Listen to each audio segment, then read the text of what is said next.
Dito sa Genesis, nang pasimula ay nilikha ng Diyos ang langit at ang lupa. Ang lupa ay walang hugis o anyo, dilim ang bumabalot sa kalaliman at kumikilos ang Espiritu ng Diyos sa ibabaw ng tubig. Nagtaka ko, wala naman sa first day tsaka first day tubig, pero sa second day may tubig na. Paano nagkaroon sa pasimula na may tubig na agad?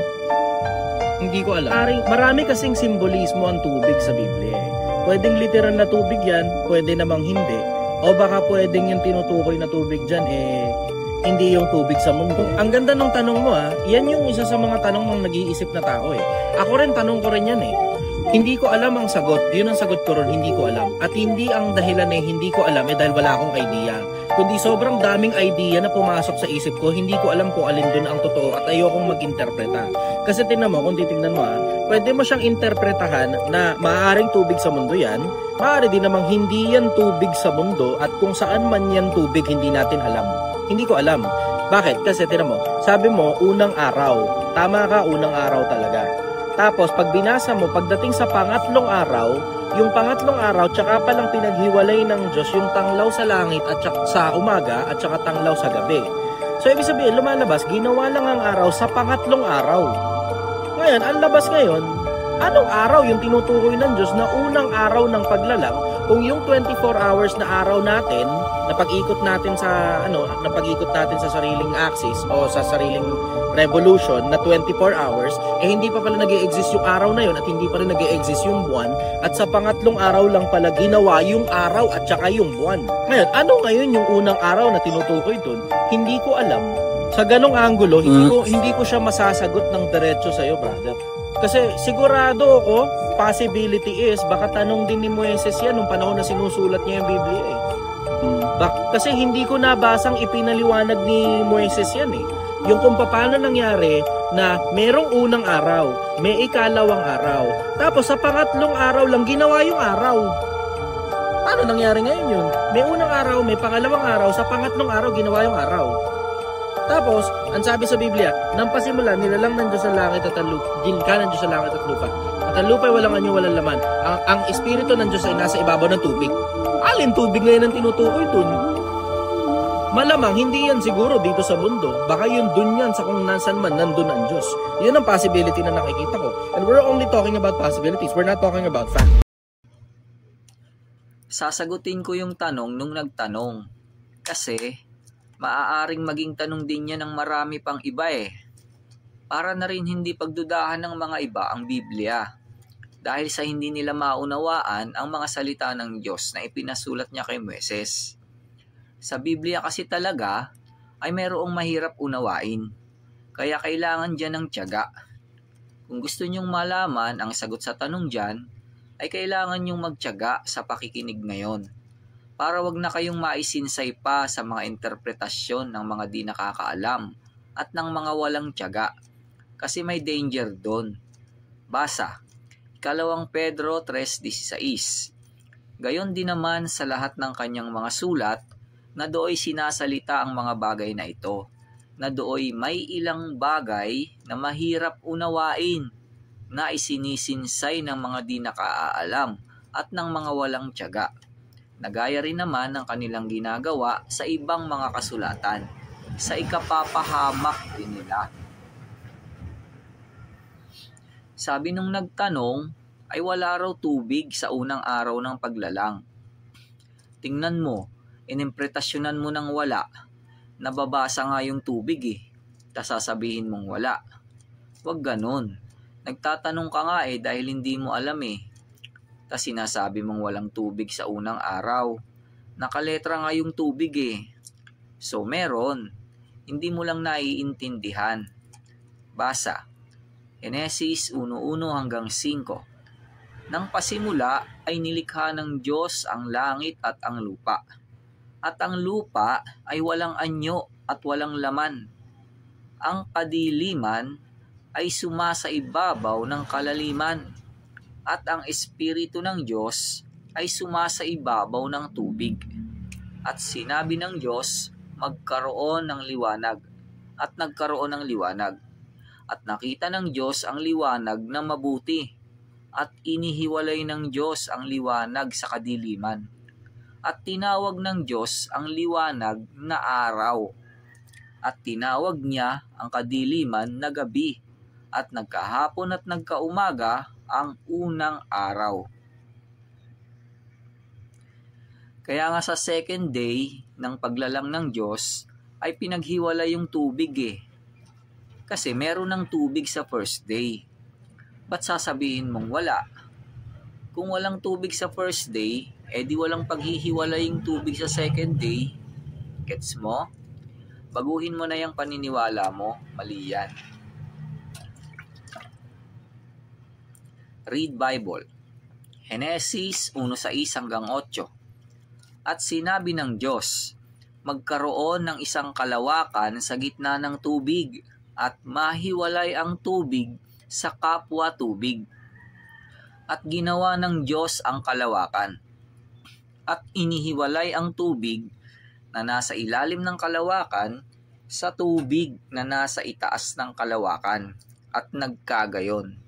At tinawag ng Diyos ang kalawakan na langit. At nagkahapon at nagkaumaga ang ikalawang araw. Eto yon. Nang likhain ng Diyos ang earth sa first day, ang earth ay isang globo ng tubig yon. Wala pa yung katuyuan na tinatawag na lupa. Kaya yung lupa noon ay wala pang anyo at wala pang laman. Nasa gitna pa yun ng tubig sa kalaliman. Nagkaroon lang ng katuyuan na tinawag na lupa noon ng third day, nung pisanin ng Diyos ang tubig sa silong ng langit sa isang dako at pinalitaw ang katuyuan. Kaya yung tubig sa first day ay hindi symbolical na tubig yon. Yun ay literal na tubig sa mundo. Yun ay ang dagat. Ba't naman magsisymbolical na tubig ang Diyos? Wala pa namang tao noon, natuturuan niya ng symbolical na tubig. Ang Espiritu ng Diyos ay nasa ibabaw noon ng earth, na globo ng tubig. Maaaring pinipigil niya ang tubig na huwag tumapon at nakaredy na siya doon dahil siya kasi ang magbabago ng balat ng lupa kapag sinabi na ng Diyos. Siya rin yung pumigil sa tubig na huwag tumapon o tumabon sa mga Israelita at maligtas sila sa hukbo ni Faraon. Noong hatiin niya ang dagat na pula sa panahon ni Moises. Hininga ng Diyos yung Espiritu ng Diyos Basa Biblia. 2 Pedro 3:5. Sapagkat sadyang nilimot nila na mayroong sangkalangitan mula ng unang panahon at isang lupang inanyuan sa tubig at sa gitna ng tubig sa pamamagitan ng salita ng Diyos. Awit 104:30. Iyong sinusugo ang iyong espiritu, sila'y nangalala lang, at iyong binabago ang balat ng lupa. 2 Samuel 22:16. Nang magkagayoy ang mga kalaliman sa dagat ay nangalitaw, ang mga pinagtibayan ng sanglibutan ay nangakita, dahil sa saway ng Panginoon, sa hihip ng hinga ng kanyang mga butas ng ilong. Awit 106:9. Kanyang sinaway naman ang dagat na mapula at natuyo. Sa gayoy pinatnubayan niya sila sa mga kalaliman na parang ilang. Exodo 14:22-23:28. At ang mga anak ni Israel ay pumasok sa gitna ng dagat sa ibabaw ng tuyong lupa. At ang tubig ay naging isang kuta sa kanila, sa kanilang kanan at sa kanilang kaliwa. At hinabol sila ng mga Ehipsyo at nagsipasok na kasunod nila sa gitna ng dagat, lahat ng mga kabayo ni Faraon, ang kanyang mga karo at ang kanyang mga nangangabayo. At ang tubig ay nagsauli at tinakpan ang mga karo at ang mga nangangabayo. Sa makatwid bagay ang buong hukbo ni Faraon na pumasok na sumunod sa kanila sa dagat.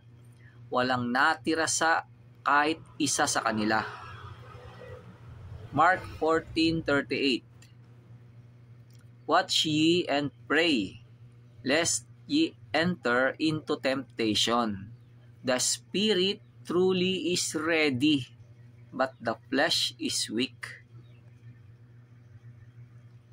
Yun namang tungkol sa mga araw ng paglalang, hindi naman 24 oras yung mga yun eh. Nagaya ng paniniwala ng mga Sabadista.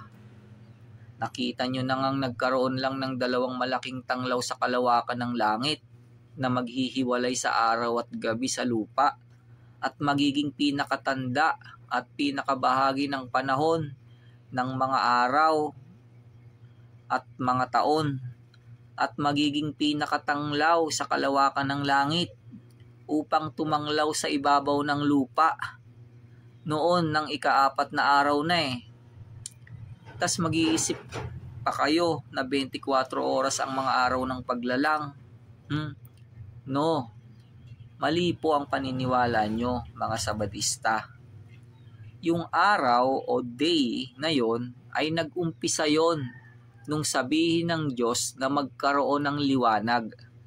Tas tinawag ng Diyos yung liwanag na araw o day. Hindi yun araw o day sa earth. Dahil wala pa yung araw o sun ng earth noon eh. Ang kadiliman pa noon ay sumasaibabaw ng kalaliman sa earth eh. Gets? Alam nyo kung saang araw yon. Di sa langit, araw o day ng langit yon. Nauna kasing likhain ang langit eh. Kaya nauna yon na magkaroon ng araw. Gets nyo ulit? O diba nakasulat naman sa Bible at nabasa nyo pa. Pero hindi nyo maunawaan. Kasi wala kayo sa tunay na iglesia ng Diyos, MCGI Church of God. At wala kayong espiritu ng Diyos eh. Kaya kahit nagdudumilat na sa harap nyo yung talata, ay hindi nyo pa rin alam ang sagot. Manumbalik na kayo sa Diyos sa Members Church of God International habang may pagkakataon pa. Basa Biblia, Awit 89:29. Ang kanya namang binhi ay pananatilihin ko magpakailanman, at ang luklukan niya'y parang mga araw ng langit. Job 32:8. Ngunit may espiritu sa tao, at ang hinga ng makapangyarihan sa lahat ay nagbibigay sa kanila ng unawa. Zacarias 1:3. Kaya't sabihin mo sa kanila, ganito ang sabi ng Panginoon ng mga hukbo. Manumbalik kayo sa akin, sabi ng Panginoon ng mga hukbo, at ako'y manunumbalik sa inyo, sabi ng Panginoon ng mga hukbo. 1 Korinto 1:2. Sa iglesia ng Diyos na nasa Korinto, sa makatwid bagay, sa mga pinapaging banal kay Kristo Jesus, na tinawag na mga banal, nakasama ng lahat ng mga nagsisitawag sa bawat dako sa pangalan ng ating Panginoong Hesukristo na kanila at ating Panginoon. Isaias 1:18-20.